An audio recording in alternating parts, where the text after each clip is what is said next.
Hello, listeners. Thanks for tuning in. I hope you liked today's story about Colton Clay. And if you enjoy this content, please give me a like and subscribe. Maybe leave a comment down in the comment section of something you'd like to see next or hear next. Again, thank you for watching. The wind came first. Not unusual for Montana. Wind was as constant as breath out here, but this one had a bite that sank through layers. It slid under collars, crept through seams, and whispered across the plains like something alive. Colton Clay stood 30 feet up a power pole.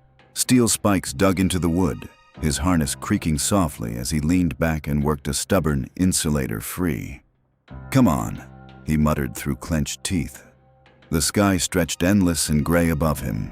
Clouds smeared thin like worn fabric. Below, the world rolled out in waves of frozen grass, patches of snow clinging stubbornly to shaded dips. No roads, no houses, no people, just land. That's how he liked it. Colton wasn't a man built for crowds. 6'3", broad shoulders carved by years of hauling cable and climbing poles, hands thick and scarred. His beard kept the cold off his face, and his eyes, sharp, steady, missed very little. He worked for a regional utility contractor, the kind that sent crews out into nowhere to keep electricity flowing to places most folks forgot existed. Today, though, he wasn't with a crew. Solo job, remote line failure, no signal, no backup. Just another Tuesday. The insulator finally gave with a metallic crack. He caught it, secured the line, and worked quickly, fingers stiffening despite his gloves. "Done," he said to no one. The radio on his belt hissed with static when he keyed it. "Base, this is Clay. Repair complete. Heading back." Nothing. He frowned, tried again. "Base, you copy?" Still nothing. He sighed. Radios went dead out here all the time. Terrain, weather, solar interference. Could be anything. He clipped his gear and started his descent. The truck was right where he left it. A heavy-duty service rig with tool compartments lining the sides and a utility rack overhead. Frost had crept across the windshield while he worked. Colton tossed his gear into the back, climbed in, and turned the key. The engine roared to life. Good. He let it idle while he rubbed warmth back into his hands. The heater kicked on slow, coughing lukewarm air before building strength. Still no radio. He checked his phone. No service. Normal. He pulled onto the narrow dirt track that barely qualified as a road and started the long drive back toward civilization. If you could call a scattering of small Montana towns civilization. The world rolled by in silence. Miles passed. Then more. Something felt off. At first, he couldn't place it. The land looked the same. The sky, the wind, the distant ridgelines, all unchanged. But the stillness wasn't right. Even in the emptiness, there were usually signs of life. Birds, deer, the occasional ranch truck kicking up dust miles away. Now? Nothing. No movement, no sound but the engine and the wind. Colton's grip tightened slightly on the wheel. Probably just the cold, he muttered. But the feeling stayed. It was nearly 2 hours later when he saw the first sign. A truck. Stopped in the middle of the road. Driver's door hanging open. Colton slowed, eyes narrowing. Out here, a vehicle like that meant trouble. He rolled to a stop about 50 yards back. The engine idled. He scanned the area. No movement, no people, just the truck. "Great," he muttered. "Just what I needed." He reached behind the seat and pulled out a tire iron. Not much, but better than nothing. Company policy didn't allow firearms on duty. Not officially, anyway. He stepped out. The cold hit him immediately. Sharper now as the sun dipped lower in the sky. Boots crunching on frozen dirt. He approached cautiously. "Hello?" he called. No response. He moved closer. The truck was an older model pickup, mud splattered along the sides. The interior door panel was smeared with something dark. Colton stopped. Blood. fresh enough to still glisten faintly. His jaw tightened. Okay. He stepped closer, peering inside. The seat was empty, but the blood trail didn't stop there. It led out of the truck and onto the ground, dragged. His eyes followed it across the dirt and into the grass beyond the road. Something moved. Colton froze. A figure stumbled up from the grass. At first, relief flickered. "Hey, you all right?" The words died in his throat. The man's face was wrong. Skin gray and stretched tight, lips torn back as if frozen mid-snarl. One eye hung half-lidded, the other wide and unfocused. Blood coated his shirt and dripped from his hands. He staggered forward, not like someone injured, like something broken. "Buddy, stop right there," Colton said, raising the tire iron. The man didn't respond, just kept coming. Faster now. "Hey!" The thing lunged. Colton reacted on instinct. He swung. The tire iron connected with a sickening crack against the side of the man's skull. The impact should have dropped him. It didn't. The man staggered, but kept coming. Jesus! Colton swung again, and again. On the third hit, the skull gave way with a wet crunch. The body collapsed, twitching once before going still. Silence rushed back in. Colton stood there, breathing hard, staring down at the corpse. What the hell? He crouched slowly. The man's chest didn't move. No breath, no pulse. But he'd been moving, fighting, trying to bite him. Colton wiped his mouth with the back of his glove, suddenly aware of how alone he was. Something was very, very wrong. He didn't linger. Back in the truck, he locked the doors and pulled away faster than before. The road stretched ahead. The sun dipped lower. And in the growing shadows, Colton Clay drove toward a world that was no longer the one he left that morning. Another hour passed before he saw smoke, not the thin curl of a chimney. Thick, black, rising in columns against the horizon. His stomach dropped. That direction led to the nearest town, or what used to be. He pressed the accelerator. The engine roared. The truck surged forward, and for the first time since the day began, Colton felt it clearly. Not unease, not suspicion, fear. The smoke thickened as Colton crested the last ridge. Below him, the town lay sprawled in a shallow valley. Little more than a gas station, a grocery store, a hardware shop, and a scattering of homes stitched together by narrow roads. Or at least, that's what it had been. Now it looked like something had torn through it. Black plumes rose from two separate fires, one near the gas station, another from a house on the far side. Vehicles were abandoned at odd angles, some with doors open, others smashed into storefronts. Colton slowed. Not out of caution, out of disbelief. What the hell happened? Even from this distance, he could see movement. Not normal movement. Erratic, jerking, clusters of figures drifting through the streets. His grip tightened on the wheel. The man from the road flashed through his mind. No, he exhaled slowly. Okay, think. He couldn't just turn around. There was nothing behind him for miles, no supplies, no shelter. Night was coming, and in Montana, night in the open could kill you just as fast as anything else. He needed gear, food, weapons, warmth, and answers. He put the truck in gear and started down the hill. The first thing he noticed as he entered town was the silence. No engines running, no voices, no dogs barking, just the distant crackle of fire. And something else. Low, wet, almost like chewing. Colton swallowed hard.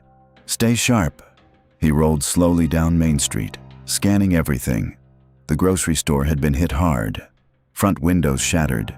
Shelves visible through the glass like ribs in a broken chest.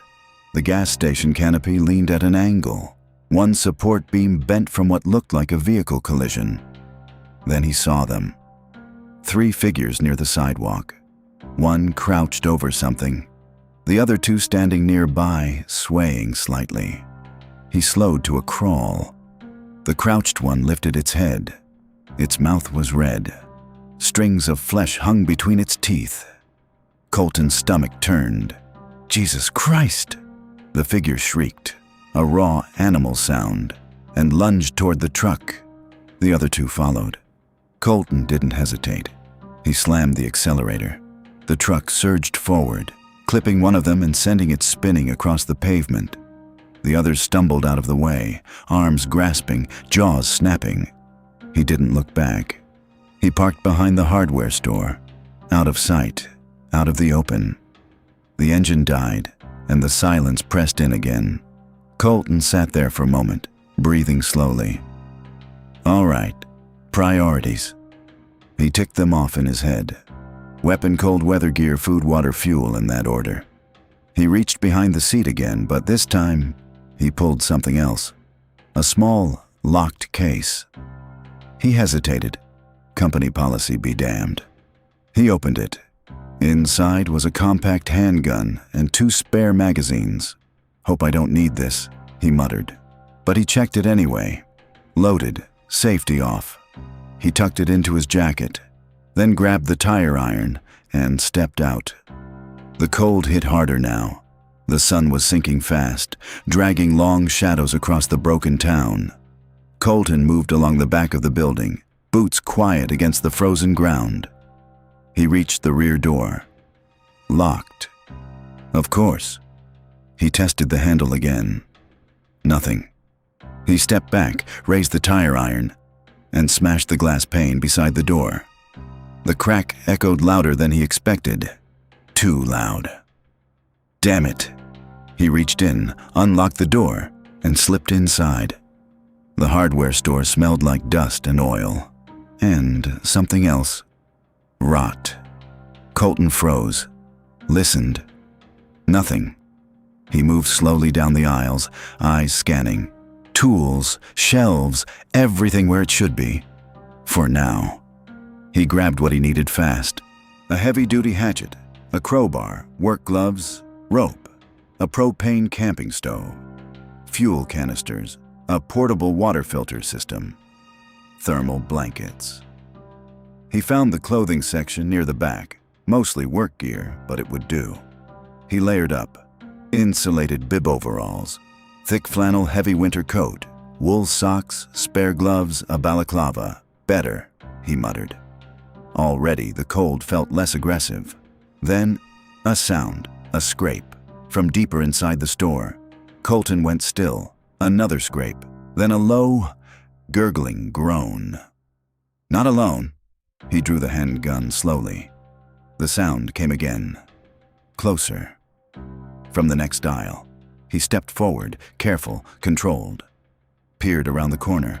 A woman, or what used to be one. Her back was turned, shoulders jerking as she clawed at something on the floor.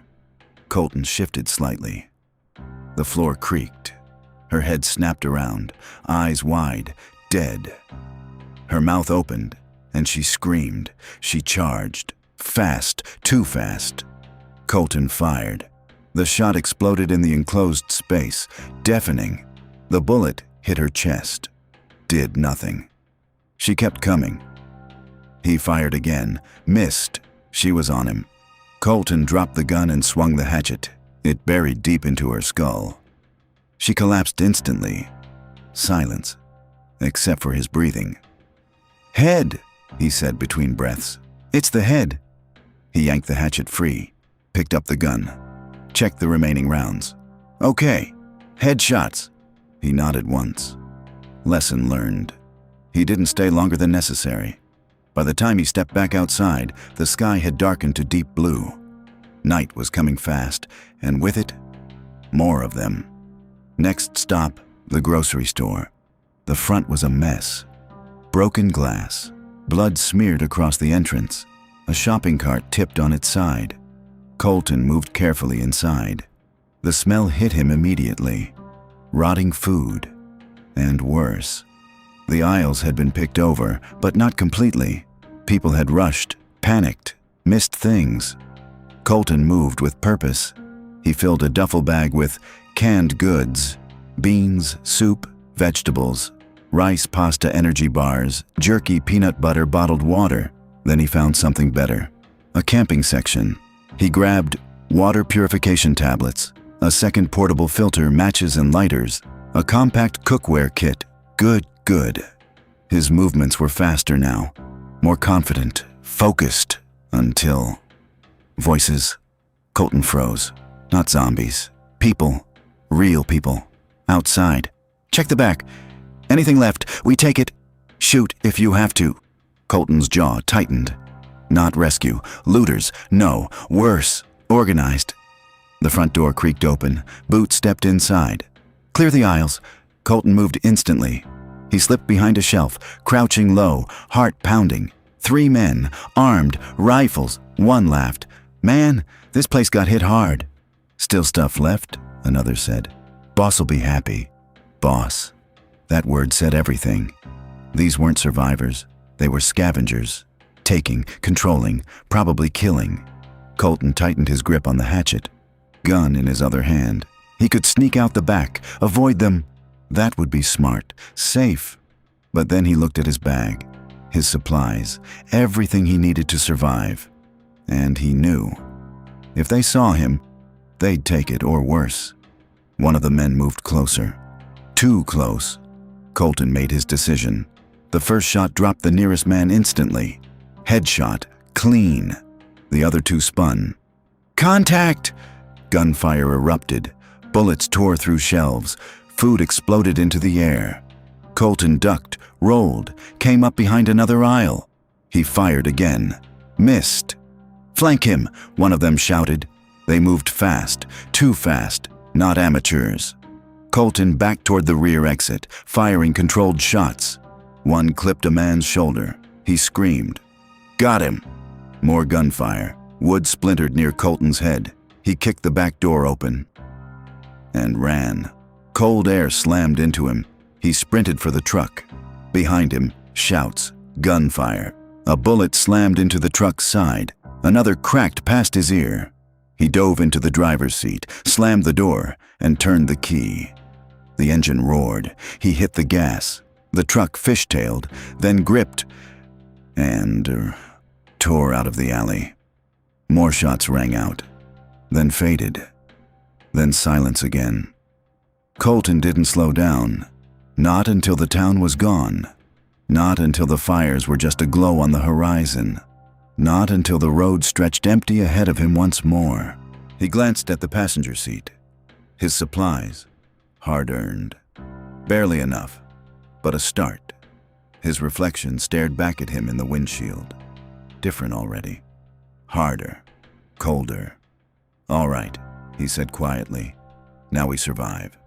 The road stretched black and empty under the truck's headlights. Colton drove without music, without radio, without anything but the low hum of the engine and the occasional rattle of gear in the back.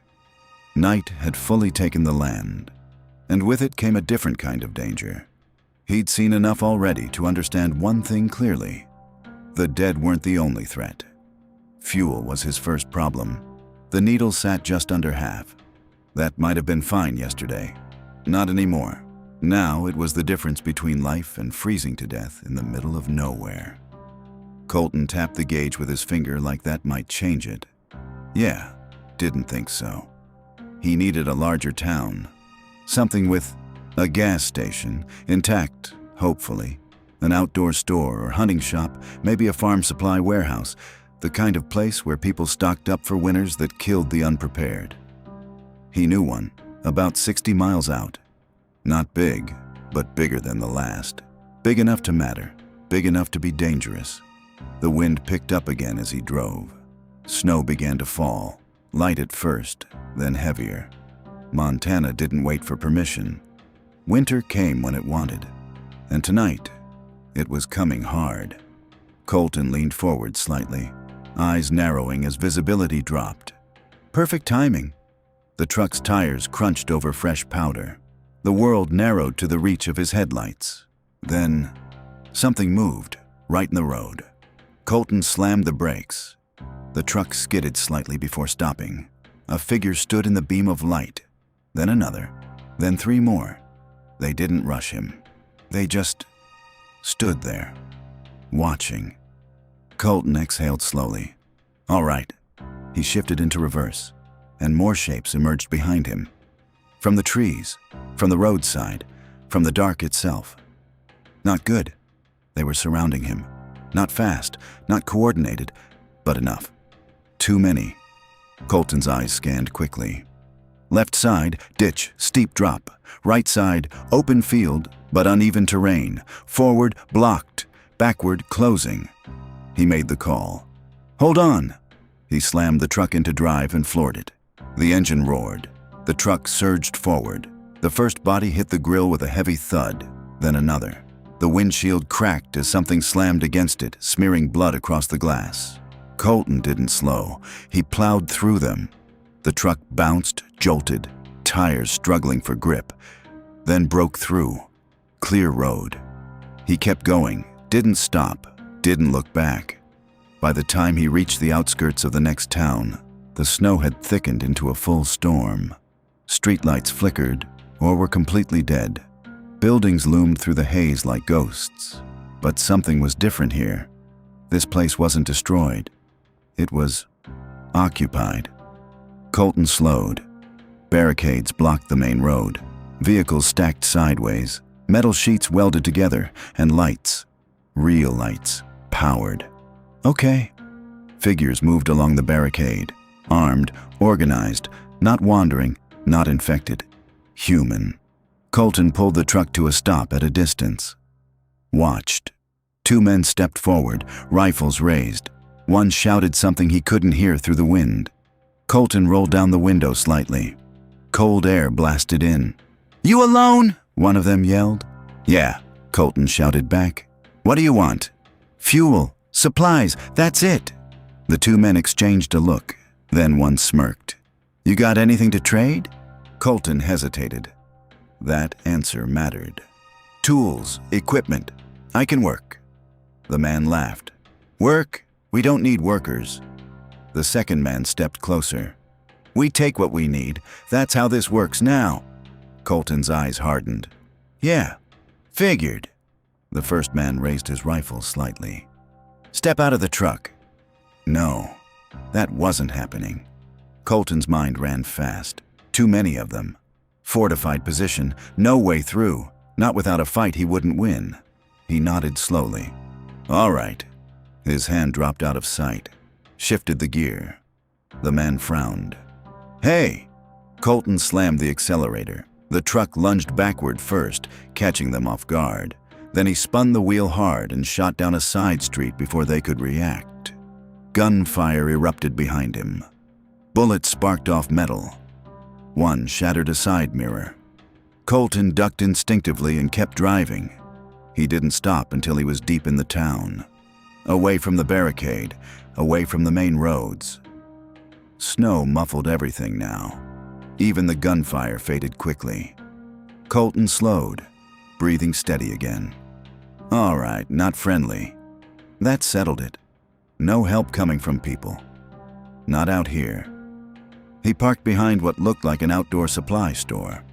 Half the sign was buried in snow, but he could make out enough. Perfect. He grabbed his gear, checked the handgun, and stepped out into the storm. Inside, the store was dark, cold, but untouched. No broken windows, no signs of looting. Lucky. He moved quickly. This place was exactly what he needed. He gathered weapons, a pump-action shotgun, a hunting rifle with scope, boxes of ammunition for both a combat knife clothing, heavy-duty winter parka, rated for sub-zero, insulated boots, thermal base layers, snow goggles, survival gear, large-capacity backpack, sleeping bag rated for extreme cold, portable water filtration pump, high-end, collapsible water containers, freeze-dried food packs, long-term storage, first aid kits, fire-starting kits. He worked methodically, efficient, like he was still on a job, because in a way, he was, just a different kind now. Then he found it. In the back. Locked case. He broke it open with a crowbar. Inside, a tactical rifle, modern, clean, and a lot of ammunition. Colton stared at it for a moment, then nodded. Yeah, that'll do. By the time he finished loading the truck, the storm had worsened. Visibility near zero, wind howling, temperature dropping fast. He climbed into the driver's seat, hands aching even through gloves. But now, he was ready, or at least closer. He sat there for a moment, thinking. He could try another town, risk another encounter with people like those at the barricade, or worse, or he could go where he knew, deep into the wilderness, far from roads, far from towns. There was a place, a cabin, owned by a friend from Georgia, crazy guy who bought land out here just to get away from everything. Off-grid, stocked, hidden. Colton hadn't been there in a couple years, but he remembered the way, barely. He looked out at the storm, then down at his supplies, then at the rifle resting across the seat. Yeah, he said quietly, wilderness it is. He turned the truck around, drove away from the town, away from the barricades, away from what the world had become, and into the storm. Behind him, in that occupied town, men with guns tightened their grip on power. Ahead of him, cold, isolation, and something far more honest, survival. The storm swallowed everything. Within minutes of leaving the town behind, the road vanished beneath fresh snow. The world became nothing but shifting white and the narrow tunnel of visibility carved out by Colton's headlights. Wind slammed against the truck in heavy gusts, rocking it just enough to keep his hands tight on the wheel. Stay straight, just stay straight. He leaned forward, squinting through the glass as wipers struggled to keep up. Snow piled faster than they could clear. The map in his head was all he had now.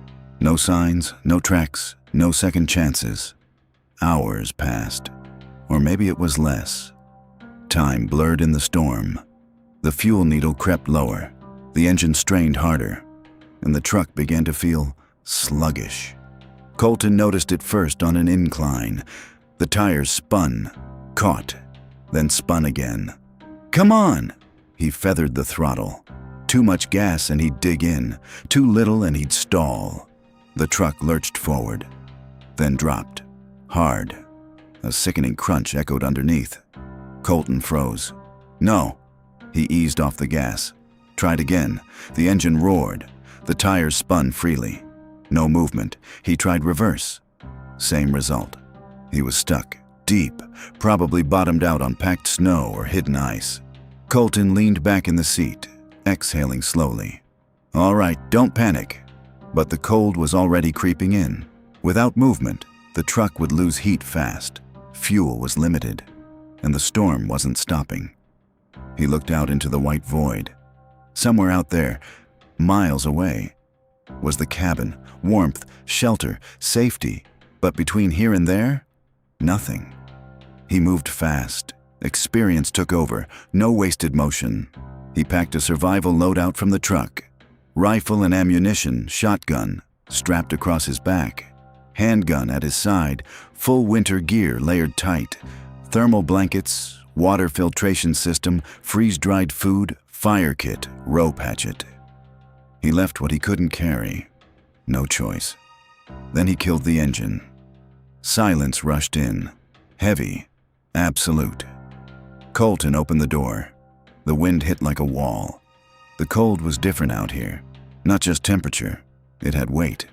It pressed against him, clawed at exposed skin, tried to force its way into his lungs with every breath. He adjusted his goggles, pulled the balaclava tighter, and started walking. Each step was work. Snow climbed past his boots, sometimes to his knees where drifts had formed. The wind erased his tracks almost instantly behind him. No going back, only forward. Colton kept his direction by memory and terrain. Subtle rises in the land, the angle of the wind, the faint outline of distant tree lines barely visible through the storm. Just keep moving. Stopping meant freezing. Freezing meant dying. An hour passed, maybe two. His legs burned. His breath came heavy. Ice formed along the edges of his beard. Then he saw it. Trees, dark shapes against the white. Relief hit him hard. Good! Forest meant windbreak firewood shelter. He pushed toward it. Inside the tree line, the world changed. The wind dropped significantly, blocked by thick trunks and dense branches. Snow still fell, but softer now. Colton leaned against a tree for a moment. Just a moment. Don't stop too long. He forced himself upright again. He needed shelter. Now! He found a natural dip between several large pines. Good coverage. Less wind. He dropped his pack and got to work. Fast, efficient. He used branches to build a lean-to, angling it against the wind direction. Packed snow along the sides for insulation. Laid down a base of pine boughs to keep himself off the frozen ground. Then, fire. He cleared a small pit. Hands stiff but steady, he struck sparks into dry tinder shaved from inner wood. For a moment, nothing. Then, a glow, a flicker, flame. Colton fed it carefully, shielding it from the wind. When it caught fully, heat pushed back the cold just enough to matter. He exhaled deeply. All right. He melted snow for water, ate a small portion of food. Not much. Rationing started now. Everything counted. Night settled in fully. The storm continued. But inside the small pocket of shelter, Colton had carved out something rare in this new world. Control. Then, a sound, distant, but wrong. Not wind, not trees, voices. Colton froze, listened. There it was again, faint, carried through the forest. Tracks. Went this way. Can't be far. His blood ran cold. They were following him. Colton moved instantly. He kicked snow over the fire, smothering it. Darkness swallowed the shelter. He grabbed his rifle, dropped low. Silent. The voices grew closer. 3 of them. Maybe more. Fresh. See that? He's out here. A beam of light cut through the trees. Flashlight. They were searching, hunting. Colton's jaw tightened. He shifted position slightly, using a fallen log for cover. The first man appeared between the trees. Rifle raised, scanning, another behind him, then a third. All this for one guy? One muttered. Boss said nobody moves out here without paying, another replied. Of course. Territory, control. Even out here. Colton steadied his rifle. Breath slow, controlled. He waited. Let them get closer, closer, closer. Then he fired. The first man dropped instantly. The others scattered. Contact! Gunfire erupted. Bullets snapped through branches. Wood splintered. Colton shifted position immediately, rolling to new cover before returning fire. Another shot, another hit. Second man down. The third ran for cover, straight into the open. Colton fired, missed. The man dove behind a tree, shouting into a radio. We got! The words cut off. A shape burst from the darkness behind him. Fast, violent, a zombie. It slammed into him, knocking him to the ground. The man screamed. Once, then not at all. More shapes emerged, drawn by the noise, from all sides, from the trees, from the storm.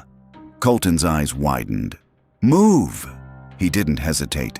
He grabbed his pack and ran. Behind him, chaos erupted, gunfire, screaming, then nothing but the wind. Colton didn't stop. Not for a long time. Not until the forest thinned. Not until the storm began to ease. Not until he saw it. Through the trees. A structure, small, solid, standing alone against the white. The cabin. Relief hit him like a wave, but he didn't rush, didn't assume. He approached carefully. Weapon ready, eyes scanning. The door was closed. No tracks, no movement. He reached it, paused, then pushed it open. Inside, dark, cold, but intact. He stepped in slowly, closed the door behind him, and for the first time since the world fell apart, Colton Clay was somewhere he could hold.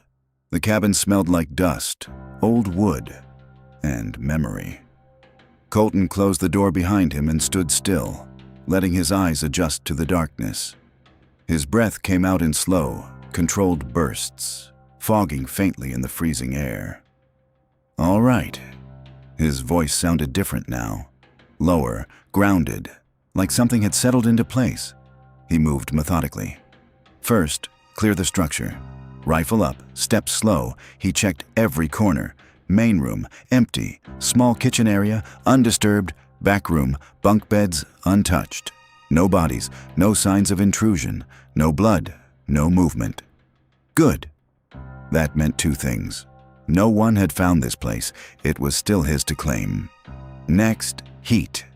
He moved to the wood stove, opened it. Ash inside, but dry, promising. He checked the wood pile stacked along the wall.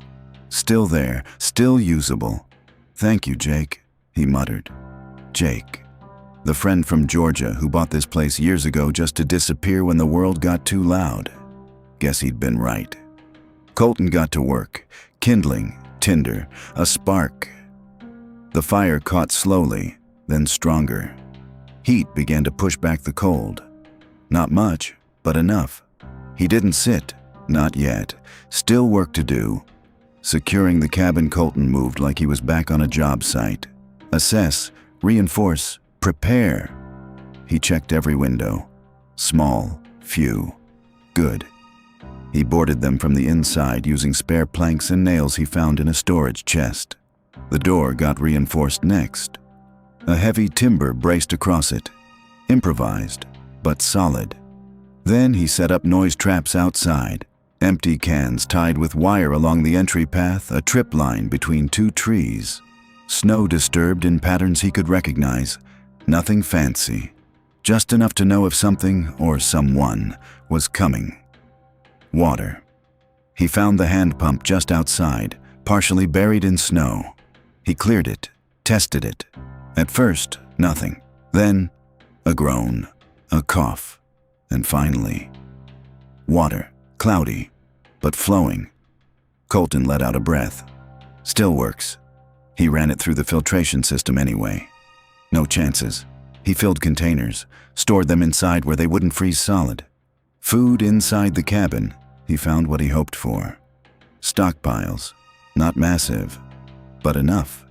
Canned goods. Dried food. Basic supplies. Jake had planned for isolation. Colton just had to extend that plan. He combined what was already there with what he brought. Freeze-dried meals, rice, and canned food. Protein-heavy items for long-term energy. He organized everything carefully. Rationing started immediately. No waste, no exceptions. Weapons and defense. He laid everything out on the table. Inventory, check. Hunting rifle, primary long range. Tactical rifle, mid-range, high capacity. Shotgun, close quarters. Handgun, last resort. Ammunition sorted and stacked. Accessible, ready. He cleaned each weapon, checked every mechanism. No failures allowed, not anymore. Finally, he sat.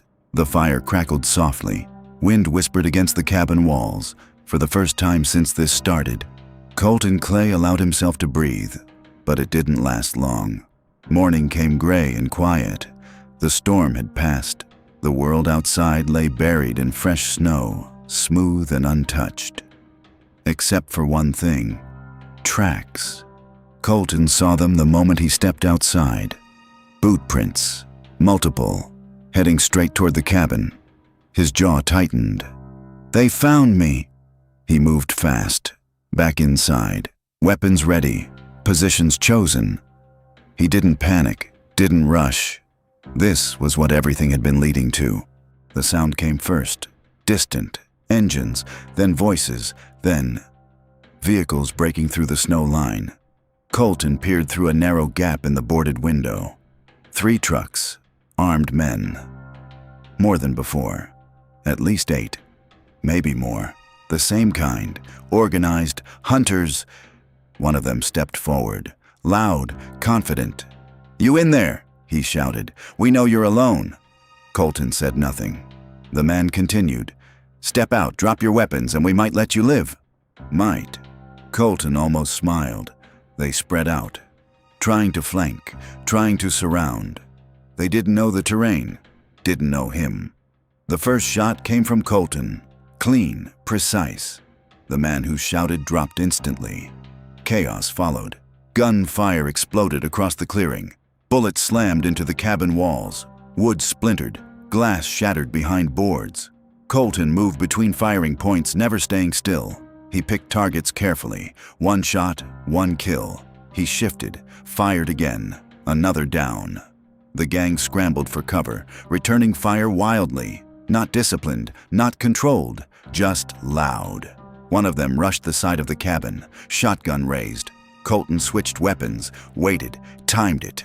The door rattled, then burst open. And Colton fired. The blast threw the man backward into the snow. More gunfire, closer now. Another tried the rear. Colton circled inside, anticipating. The moment the man came into view, a single rifle shot ended him. Silence began to creep back in, broken only by the wind and a few distant, retreating footsteps. The remaining men ran. They didn't regroup, didn't fight. They fled. Colton didn't chase, didn't waste ammo, didn't take risks. He watched, waited, listened, until he was sure. Then, stillness. He stepped outside slowly. Rifle raised, scanning. Bodies lay scattered across the snow, dark against white. The trucks idled where they'd been abandoned. Supplies inside, fuel, more than enough. Colton exhaled, long, slow. He wasn't just surviving anymore. He was holding ground. After several weeks, the cabin stood stronger now, reinforced, supplied, defended. Colton had expanded. A woodpile stacked high for months of heat. Snow melted and filtered into large reserves, food carefully rationed and supplemented with hunting vehicles hidden and used sparingly. Perimeter traps extended deeper into the forest.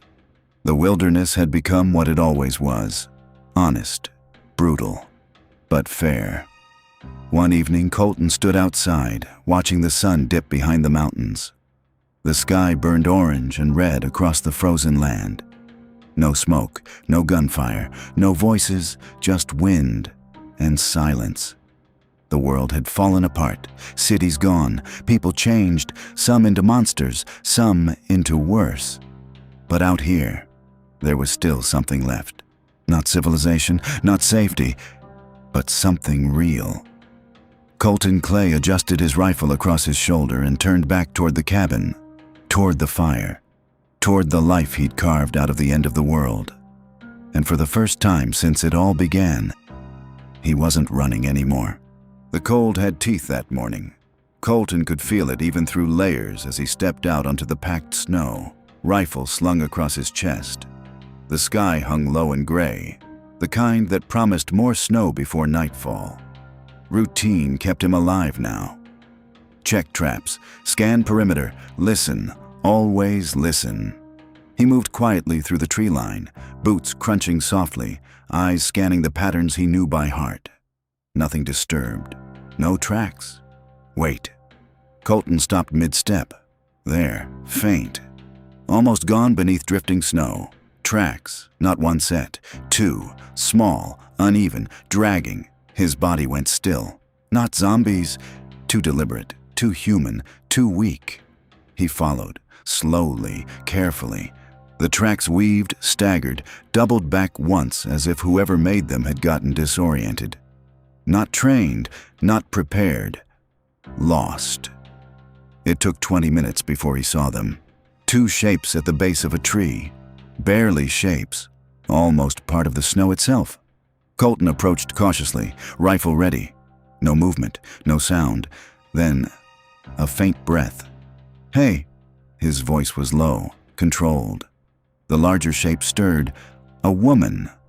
Her face was pale, almost blue beneath the dirt and frost. Lips cracked, eyes half open but unfocused.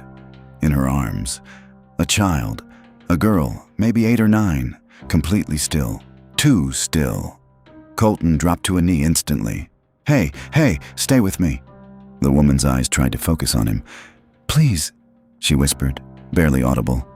Don't take her. Colton shook his head. No one's taking anything, you hear me? He reached out carefully. The girl was ice cold. But there, a pulse. Weak, faint. But they're alive, he muttered. Decision made. No hesitation. He slung the rifle across his back and lifted the girl first, wrapping her tightly in one of his thermal blankets. Too light. Far too light. Then he helped the woman up. She couldn't stand. Her legs buckled immediately. All right, okay. Colton adjusted quickly, lifting her over his shoulder while keeping the girl secured against his chest. Heavy, awkward, but manageable. Stay with me, he muttered. Both of you. The walk back was the longest he'd made since the storm. Every step mattered. Every stumble cost energy he couldn't afford.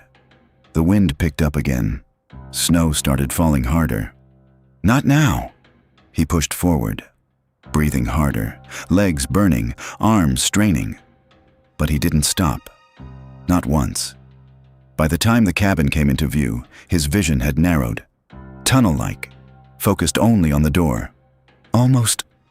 He forced himself faster, reached it, kicked it open, and got them inside. Warmth. Fire still alive in the stove. Thank God.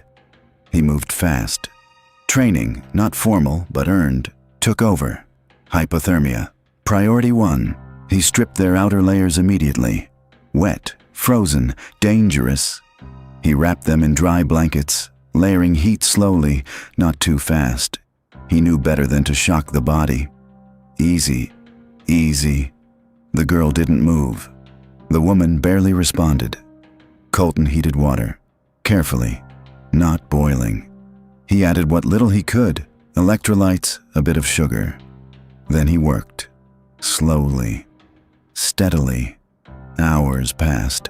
At some point, the girl coughed. A small sound, but loud enough to stop everything. Colton leaned in. Hey, that's it. Her eyes fluttered, unfocused, but alive. Relief hit him harder than anything had in weeks. The woman woke later, weak, disoriented. She tried to sit up, panic flashing in her eyes. My daughter! She's here, Colton said immediately. She's okay. The woman looked, saw her, and broke. Not loudly, not dramatically, just quietly, like something inside her finally let go. Thank you, she whispered. Colton shook his head. Don't thank me yet. You're not out of it. They told him their names the next day, when they could speak more than a few words. The woman was Mara. The girl was Lily. They'd been moving for days, running, hiding, starving. Their group had been attacked by men, not the dead. They barely escaped, and nearly didn't survive the cold. Colton listened, didn't interrupt, didn't ask too many questions. He already knew enough. That night, as the fire crackled and the wind howled outside, something changed. The cabin didn't feel empty anymore, and neither did he. Recovery was slow, but steady. Colton made sure of it. Mara regained strength first.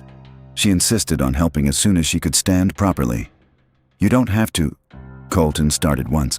I do, she replied firmly. We don't survive by sitting still. He nodded. Understood that. Lily took longer. The cold had hit her harder, but she was strong in a quiet way. Didn't complain, didn't cry much, just watched, learned, adapted. Within a week, things began to shift. They became a system. Colton wasn't alone anymore, and that changed everything. Mara proved sharp, resourceful. She learned the cabin fast, managing food rations, keeping water cycling so nothing froze, maintaining the fire while conserving wood. She also had a steady hand. Colton noticed it the first time he showed her a rifle. You ever used one? He asked. Not much, she admitted. He handed it over. Then you start now. By the end of the day. She wasn't missing. Lily. Lily watched everything, absorbed it. Colton showed her small things first. How to move quietly in snow, how to recognize tracks, how to stay warm without wasting energy. She took it seriously, too seriously for a kid. But that was the world now. The cabin changed. It wasn't just a shelter anymore. It became something closer to a stronghold, a home. Together they expanded. Defense, more traps placed further out, overlapping sight lines for protection, a fallback position inside the cabin. Supplies, organized storage systems, strict ration schedules, rotating food use to prevent waste, sustainability. Ice storage for long-term water, hunting routes mapped and rotated, firewood stockpiled in excess. Colton found himself thinking differently, not just about surviving the next day, but the next month, the next winter. The first real test. It came quietly, like most things did now. Lily spotted them first. "Tracks," she said from the window. Colton moved instantly, looked. 3, maybe 4, fresh, heading their way. Mara didn't panic. She checked her rifle. "Same as before?" she asked. Colton nodded. "Same as always. Positions, silent, ready." The figures appeared at the edge of the tree line. Not zombies, men, careful, armed, not rushing, learning. Colton exhaled slowly. "They're smarter." Mara's jaw tightened. "Then we don't give them mistakes." The standoff stretched. Seconds felt like minutes. Then, one of the men stepped forward. "Cabin," he called out. "We know you're in there." No response. He tried again. "We're not here to fight. We just want supplies." Colton's voice came low. "Go find them somewhere else." A pause. Then, gunfire. But this time, it was different. They were ready. Colton dropped the first. Mara took the second. Clean, controlled, no panic, no wasted shots. The others tried to flank, but ran straight into traps. Wires snapped tight. One fell hard into the snow, didn't get back up. The last one ran, didn't look back. Silence returned. Again. Inside the cabin, no one spoke for a moment. Then Lily exhaled. "We did it." Colton looked at her, then at Mara, then at the cabin around them. "Yeah," he said quietly. "We did." Later that night, the fire burned steady, warm, alive. Mara sat across from him, cleaning her rifle. Lily slept nearby, wrapped in blankets. Safe, for now. "You didn't have to take us in," Mara said without looking up. Colton shrugged slightly. "Wasn't really a choice." She glanced at him. "Still was." He didn't answer right away. Just watched the fire. "It's different now," he said finally. Mara nodded. "Yeah. Not just survival anymore. Something more. Something worth holding on to." Colton leaned back slightly, listening to the wind outside. It didn't sound as empty anymore, because inside, there was life. And for the first time since the world ended, he had something to lose.